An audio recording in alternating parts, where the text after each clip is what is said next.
मंडलाकारं व्याप्तं येन चराचरं तत्पदं दर्शितं येन तस्मै श्री गुरुवे नमः। चिन्मयं व्याप्य यत्सर्वं त्रैलोक्यं सचराचरं तत्पदं दर्शितं येन तस्मै श्री गुरुवे नमः। चैतन्यः शाश्वतः शान्तः व्योमातीतः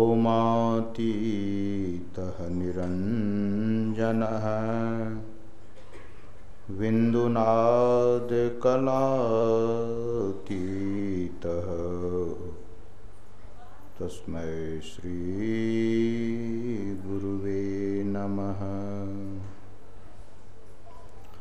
बोलिए श्री सद्गुरु महाराज की जय। प्रातः स्मरणीय अनंत श्री विभूषित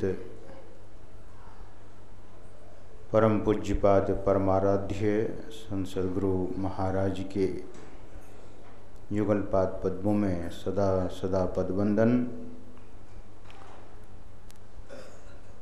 निवास में विराजमान संत मत के वर्तमान आचार्य महर्षि पूज्यपाद महर्षि हरिनंदन जी महाराज के युगलपाद पद्मों में सदा सदा पदवंदन। मंच पर विराजमान पूज्य साधुचरण परम आदरणीय सत्संग प्रेमी सदात्माओं एवं भक्तिमती माताओं,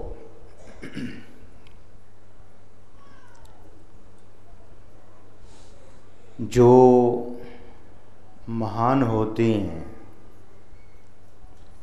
जिनकी दृष्टि पवित्र है, जिनके ख्याल ऊंचे हैं, जिनका विचार सुविचार है, ऐसे महापुरुष लोग हमारी प्रशंसा कर रहे थे। दरअसल में महापुरुषों की दृष्टि ऊंची होती है, इसलिए सबको वे ऊंचे देखते हैं। हमारे स्नेहवर गुरु भाई जो संत मत के प्रसिद्ध गायक हैं, स्वामी गुरुशरण बाबा, स्नेहवर स्वामी परमानंद बाबा,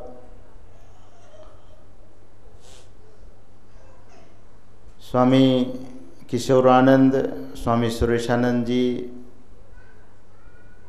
स्वामी सतप्रकाश जी, पूज्य राम जी महाराज, सुबह में इन लोगों के मुखारबिंद से और अभी भी सुन रहे थे।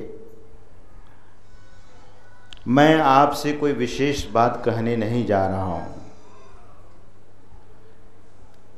ये लोग जो सुंदर संदेश आपको दिए हैं, संत महात्माओं का उपदेश आपको सुनाए हैं, आपको लगता होगा कि ये बड़े कम उम्र के साधु लोग हैं, लेकिन जब ये बोलते हैं तो आपको लगता होगा कि कितना ज्ञान है इनमें थोड़े समय में, क्योंकि संस्कार बड़ा ऊंचा है।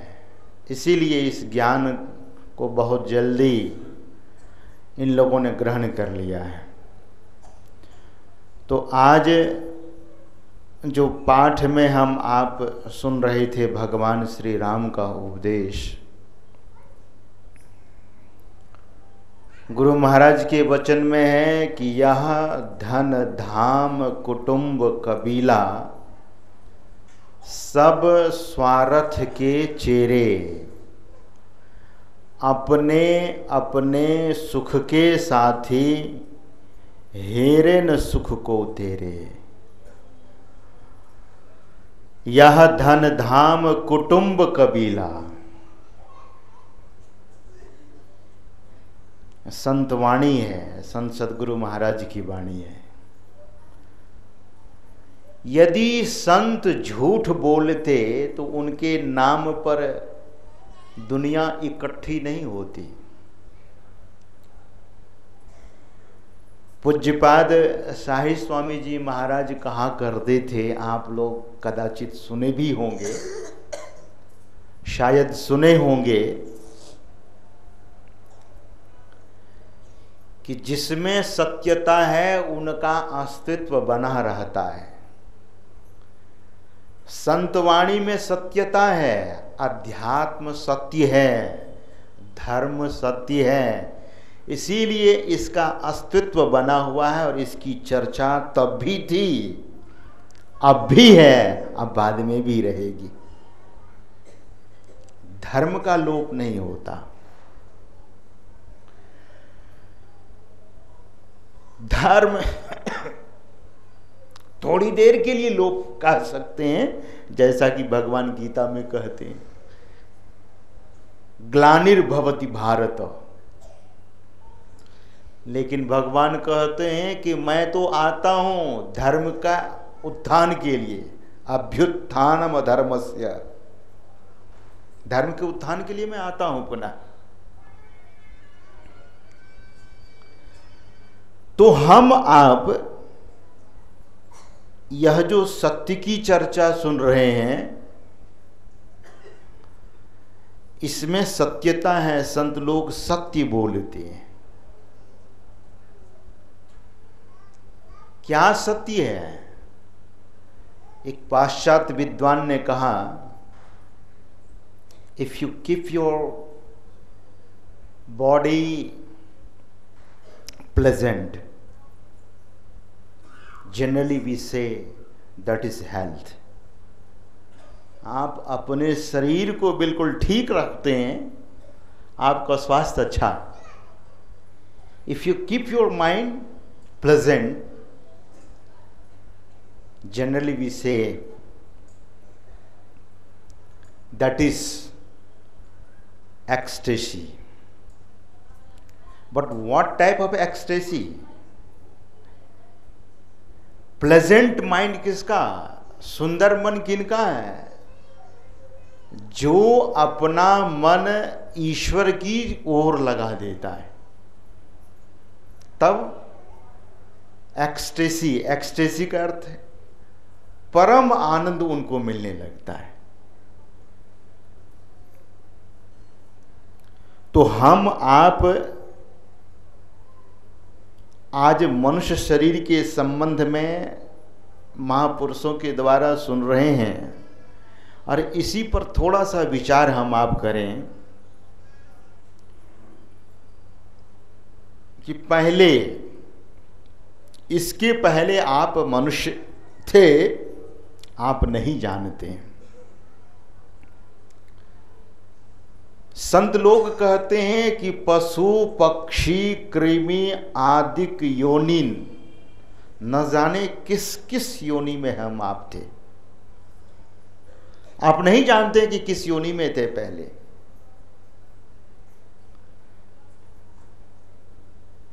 पशु में थे, पक्षी में थे, कि कृमि में थे, न जाने क्या क्या में थे। लेकिन इस बार नर्तन अब ही कृपा कर दीनो, अब वह ईश्वर ने कृपा करके, कबहुक करी करुणा नर देई, अब कृपा करके उन्होंने मनुष्य का शरीर हम आप लोगों को दिया है।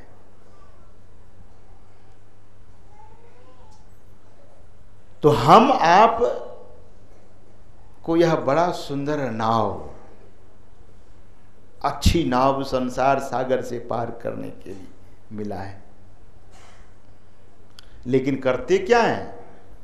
तो भगवान श्री राम के उपदेश में सुन रहे थे कि नर्तन पाय विषय मन देही अपलट सुधा ते सठ। भगवान तो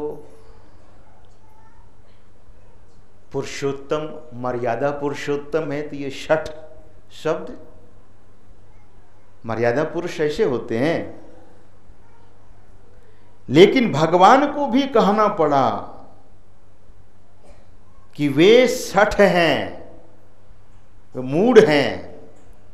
पलटी सुधा, अमृत दिया, उसको उलट दिया। क्या करने लगे? तो विषपान करने लगे। ते सठ विष लेही, विषपान। विषपान क्या है? विषय विषपान है। उस विषय को हम आप लेते हैं। लेकिन ध्यान रखिए, भगवान श्री राम इतना ही कहकर रुके सो नहीं। आकर 4,84,000 जोनि भ्रमत यह जीव अविनाशी, फिरत सदा माया कर प्रेरा, काल कर्म स्वभाव गुण घेरा। तब कहते हैं कबहू करी करुणा नर देही, देत ईश बिनु हेत सनेही। तब अब दूसरी बात, मनुष्य शरीर के संबंध में तो बड़ी विशद रूप से सुन ही रहे थे, लेकिन इस शरीर रूपी नाव को आप अपने जीवन रूपी बागडोर के किन महापुरुषों के हाथ में दिए हैं, या देना चाहते हैं, या देना चाहिए? तो भगवान कहते हैं बड़ी सुंदर बात, करंधार सदगुरु दृढ़ नावा, आ दुर्लभ साज सुलभ करी पावा। संत सदगुरु के हाथ में अपने जीवन की बागडोर दे देना चाहिए। हम आपसे यह बड़ा मुश्किल है। जैसे एक कोई भारी सामान उठाना हो, बड़ा वजन हो, आपकी क्षमता से ज्यादा वजन वाला हो, लेकिन 2-4 मित्र आ जाए, आपसे नहीं उठता हो, 2-4 साथी आ जाए, उसमें हाथ लगा दे तो आसान हो जाता है। जीवन तो बड़ा कठिन है, संसार सागर बड़ा दुस्तर है, इसे पार कैसे करेंगे? तो संसार का मनुष्य, संसार के लोग इसमें मदद नहीं कर सकते। क्यों? अपने अपने सुख के साथी, सारे लोग अपने ही सुख के साथी हैं। हेरन सुख को तेरे, इस बात को समझिए। तो कौन हमें तार सकते हैं? संत सदगुरु। संत सदगुरु, जब हम आपके जीवन में संत सदगुरु का अवतरण होता है, तो संत सदगुरु के हाथ में अपने जीवन का बागडोर सौंप देते हैं, तभी से हम आपका जीवन सुंदर होने लगता है। क्या होता है? जैसे ही आप समर्पित करते हैं, वैसे ही हम आपके अंदर से पाप भागने लगता है। उनके दर्शन से सदगुरु दरस देन हित आए, हम आपके हित के लिए भाग जगे हमरे। मनुष्य शरीर पाना तो बड़ा भाग्य है, लेकिन गोस्वामी तुलसीदास जी महाराज कहते हैं, ते नर नरक रूप जीवत जग भव भंजन पद विमुख अभागी। वे मनुष्य अभागी हैं जो परमात्मा का भजन नहीं करते हैं, संत सदगुरु की शरण में नहीं जाते हैं। क्या, कैसी स्थिति, कैसे अभागी है वे? निस्वासर रुचि, पाप अशुचि मन, अपवित्र मन रहता है, पाप में लगा रहता है, खलमती है, मूढ़मती है, दुष्टमती है, खलमती मलिन, निगम पथ त्यागी। वेद मार्ग को छोड़ दिया है, धर्म को छोड़ दिया है। धर्म को छोड़ेंगे, गुरु महाराज ने कहने की कृपा की, जो अध्यात्म धर्म को छोड़ेगा वो गिरता पड़ता रहेगा, और जो धर्म को पकड़ता है धर्मो रक्षति रक्षिता, जो धर्म को पकड़ता है धर्म उसकी रक्षा करता है। क्या है धर्म? धार्यते अनेन इति धर्म, that which sustains everything, that is called धर्म। सबको धारण कौन करते हैं? वो ईश्वर। ईश्वर ही दूसरे रूप में धर्म है। धर्म ही ईश्वर है। तो हम आपको महापुरुष कहते हैं कि ऐसे संत सदगुरु के शरण में चले जाने से ही भाग्य होगा, नहीं तो अभागी। नहीं सत्संग भजन नहीं हरि को, अश्रवण राम कथा अनुरागी। कथा कहीं होती है, आप कथा सुन लेते हैं और आपका कल्याण हो जाएगा, सो नहीं। ऐसा नहीं कि आपको हानि भी होने वाला है, नहीं। लेकिन परम कल्याण चाहते हैं तो कथा के मर्म को जानिए। कथा का मतलब क्या? कथा की व्याख्या करते हैं महापुरुष, केन प्रकारेण कथा, किस किस प्रकार से भगवान ने अपने तक आने के लिए रास्ता बताया है। तो शास्त्र में लिखा है ये न प्रकारेण यथा, इस प्रकार से।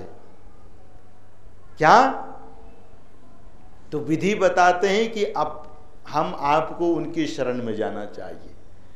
तो वह कथा, जिस कथा को सुनने से हम आपकी सर्वथा ही व्यथा दूर हो जाए, वह कथा सुनना चाहिए।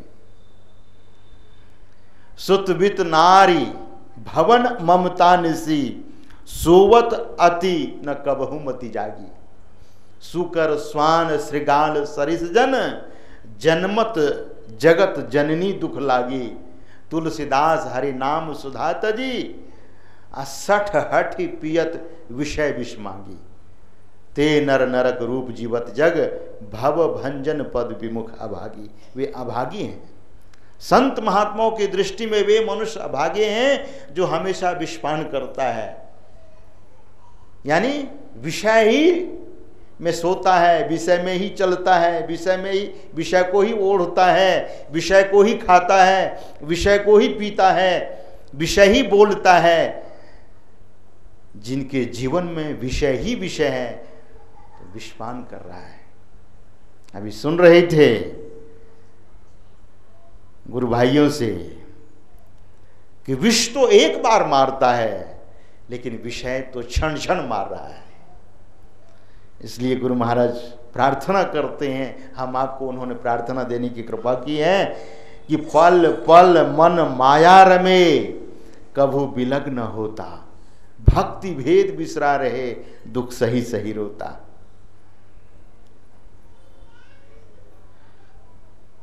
तो हम आप वैसे ही महापुरुष से अरदास करें, प्रार्थना करें।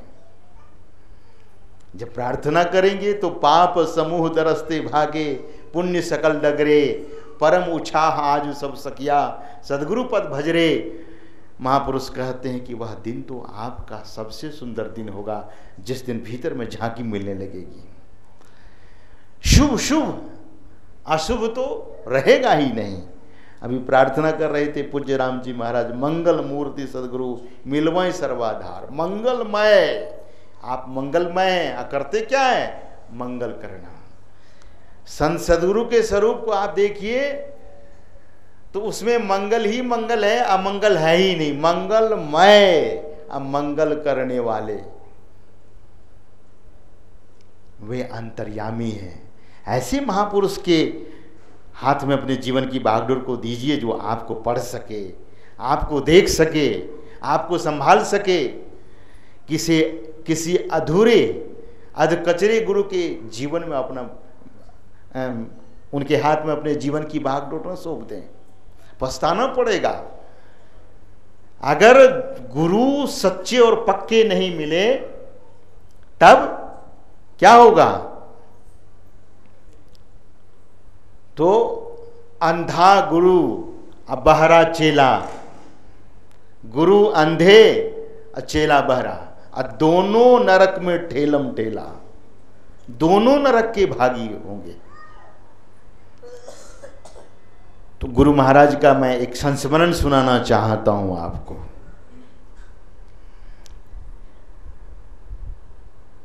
बिहार में जहां संत सदगुरु महाराज रहते थे, महर्षि में ही आश्रम कुप्पाघाट, भागलपुर शहर, गंगा के अवस्थित, गंगा तट पर अवस्थित आश्रम उनकी तपोभूमि। तो उनके एक भक्त थे गजाधर चौधरी, जो सुल्तानगंज में रहा करते थे, सोने चांदी का व्यापार करते थे। उनके यहां दिन में बदमाश आ गए लूटने के लिए, लुटेरे लोग आ गए तो हथियार लेकर, और एक बदमाश गजाधर चौधरी जी को पकड़ लेते हैं और कहते हैं कि संदूक की चाबी हमें दो। तो बड़ा जो हल्ला हुआ, उनकी पत्नी भी नीचे मंजिल में ही थी, दौड़कर आई तो देखे कि उनके पति को बदमाश ने पकड़ लिया है। चाबी नहीं दे रहे थे, बदमाश छुरा लेकर के यूं दिखा रहे थे कि दो चाबी नहीं तो मार ही दूंगा, लेकिन उन्होंने चाबी नहीं दी। गुरु महाराज का नाम लेते हुए भागने लगे अंदर, तो बदमाश ने छुरा मारा तो थोड़ा सा लगा, लेकिन वो भाग निकले। तो गजाधर चौधरी जी की जो पत्नी थी वो जोर से गुरु महाराज की जय गुरु महाराजों की। तो ऐसा जब वह की तो बदमाश के भीतर में बड़ा भय हो गया, वहीं ठिठक गया, रुक गया। ये संत महात्मा लोग आपको कह रहे थे श्री सद्गुरु महाराज की जय करिए, क्यों? कि महापुरुष की जय ध्वनि जब हम आप करते हैं तो बहुत सारा मंगल होता है, अमंगल का नाश होता है।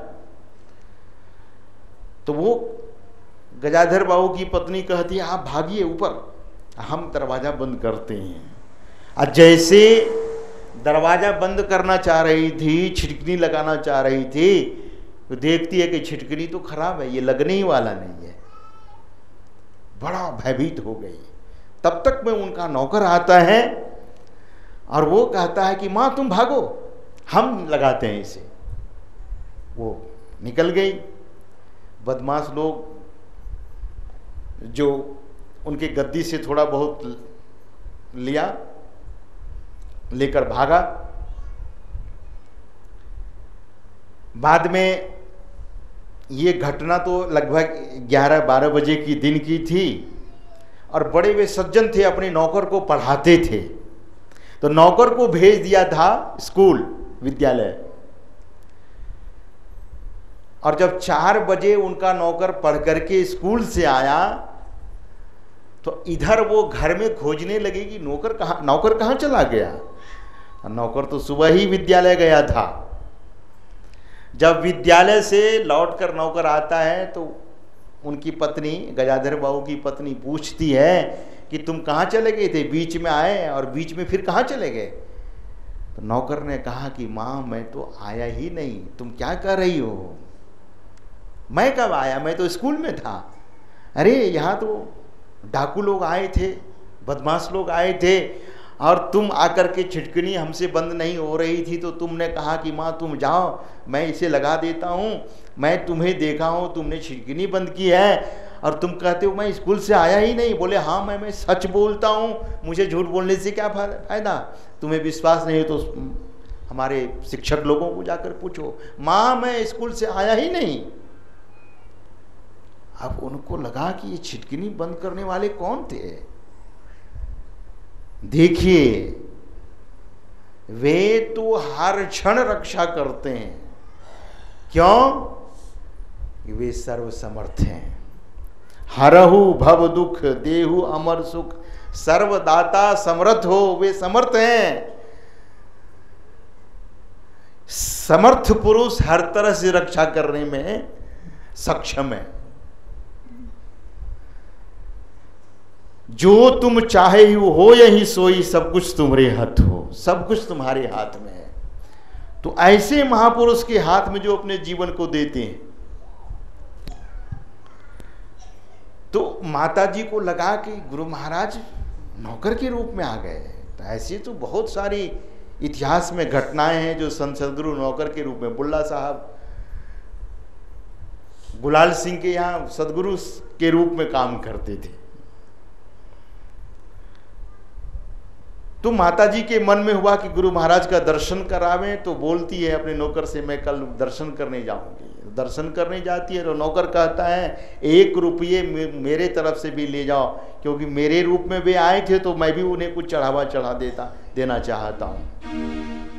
तो 1 रुपये वह नौकर देता है, उसको अपने आंचल के घूंट में बांध लेती है माता जी कि अलग ही, और कुप्पा घाट जाती है। बाजार में फल खरीदने में देर हुई, तब जब तक मैं पहुंचेंगे तब तक गुरु महाराज विश्राम करने चले गए थे। अब गेट पर ही बैठी रही। आश्रम जो गए हैं वो देखें कितना बड़ा आश्रम है, बाहर के गेट में ही बैठी है। गुरु महाराज इधर अपने अंतर निवास में है।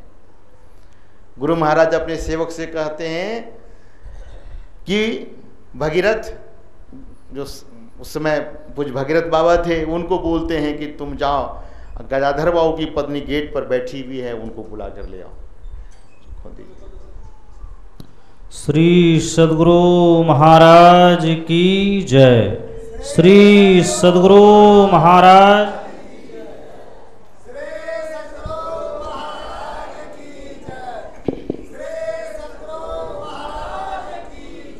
स्वागतम गुरुदेव, शरणागतम गुरुदेव,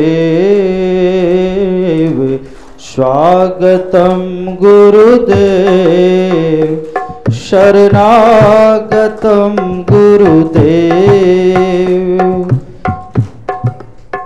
श्री सद्गुरु महाराज की जय।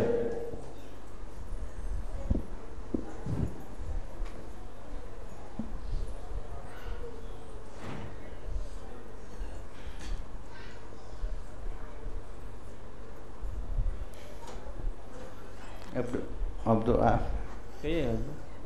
प्रसंग पूरा कर दे।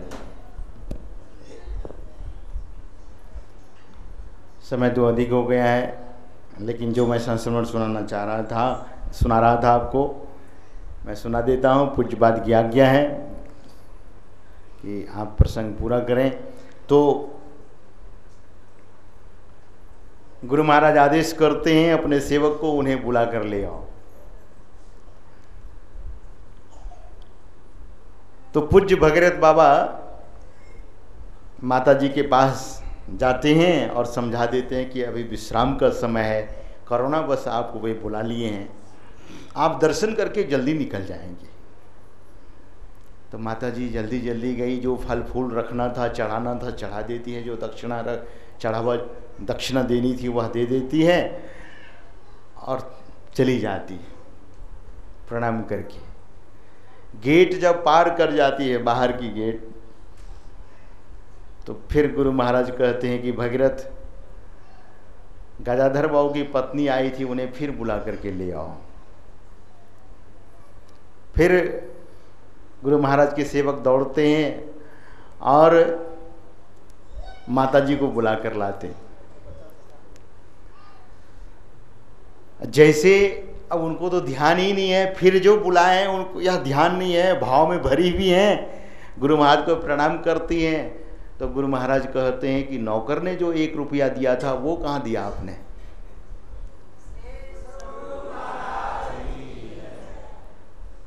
एक रुपया जो नौकर ने दिया था वो तो दिया नहीं आपने।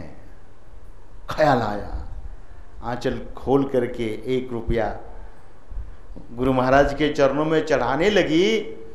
तो गुरु महाराज कहते हैं कि नहीं, मेरे हाथ में दीजिए। बहुत श्रद्धा से उसने रुपया दिया है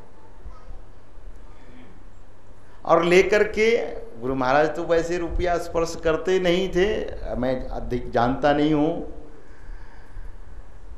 तो उस रुपया को लेकर के अपने सेवक से कहते हैं इसे ठीक से रख दो, संभाल के रख दो। तो सब कुछ जानते, या बचाव कैसे हुआ? तो जिन ऐसे महापुरुष के चरण शरण में जो अपने जीवन को समर्पित कर देते हैं, आप इतिहास उठाकर देखें, सबकी रक्षा होती है। अमरदास जी महाराज हिंगला देवी के दर्शन करने जा रहे थे, लेकिन अंगद देव जी के आंगन में हिंगला देवी झाड़ू लगा रही थी। आश्चर्य हुआ, शरीर दिव्यमय था, नहीं रहा गया। पूछा, वे पूछते हैं कौन है आप? बोले जिसकी पूजा करने आप जा रहे हैं, हिंगला देवी की पूजा करने जा रहे हैं, वही मैं। बोले आप यहाँ झाड़ू लगा रहे हैं? बोले मैं झाड़ू लगाती हूं तो क्या, यहां तो लक्ष्मी, सरस्वती, गायत्री, सावित्री झाड़ू लगाकर अपने को सौभाग्य समझती हैं। तो संत दरबार में, इसलिए संत पलटू साहब कहते हैं सबसे बड़े हैं संत, दूसरा नाम है। संत सबसे बड़े हैं, भगवान भी यही कहते हैं। तो ऐसे संत सद्गुरु अंतर्यामी होते हैं, अंतर मन को जानते हैं। आप ठीक तरह से ध्यान करेंगे, जो युक्ति जानते हैं वे कीजिए, और जो युक्ति नहीं जानते हैं तो ये अछ मछ कछ जो खाते हैं उसका जीवन से परित्याग कर दीजिए। लोग तीर्थ में जाते हैं तो कुछ न कुछ छोड़ते हैं, और सत्संग तो तीर्थ राज है, तो यहाँ आए हैं तो क्या छोड़ेंगे? यही संत लोग कहते हैं कि झूठ, चोरी, नशा, हिंसा, व्यभिचार छोड़ो। और दीक्षा लेना चाहते हैं तो दो चीज़ अवश्य छोड़ो। क्या? किसी भी नशाओं का सेवन और मांस, मछली, अंडा, ये जीवन में नहीं खाने का संकल्प लेंगे तो आपको पूज्यपाद दीक्षा कल बता देंगे। अब 6 महीने पहले से, तो अधिक समय आपका न लेते हुए, ऐसे जो सर्वसमर्थ संत सद्गुरु महर्षि में ही परमहंस जी महाराज थे, उन्हीं की सेवा में अहरनिश रूप से रहने वाले गुरु महाराज के कई सेवक थे। पूज्य संत सेवी जी महाराज, पूज्य स्वामी हरिनंदन जी महाराज, पूज्य रामलगन जी महाराज, ये 3-4 जो शिष्य थे, अत्यंत निकटवर्ती शिष्य थे। और पूज्यपाद साई स्वामी जी महाराज, वे गुरु महाराज की शारीरिक सेवा में नहीं थे, लेकिन उनकी मानसिक और आध्यात्मिक सेवा में लगे रहे। तो उनकी सेवा में अहरनिश रहने वाले ऐसे महान पुरुष हम आपके बीच में पधारे हैं, आपके चंडीगढ़ में आए हैं। और ये ईश्वर की कृपा होती है जब संत महात्मा लोग हम आपको दर्शन देते हैं, तो ऐसे महापुरुष पधारे हैं। कल दीक्षा के संबंध में आपको सूचना दी जाएगी। तो यह एक अवसर है जीवन को सजा लेने का, संवार लेने का, संभाल लेने का। तो अधिक न कहते हुए मैं अपनी वाणी को यहीं पर विराम देना चाहता हूँ, और पूज्यपाद के पावन चरण कमलों में को मैं प्रणाम करते हुए इन्हीं शब्दों के साथ बोलिए श्री सद्गुरु महाराज।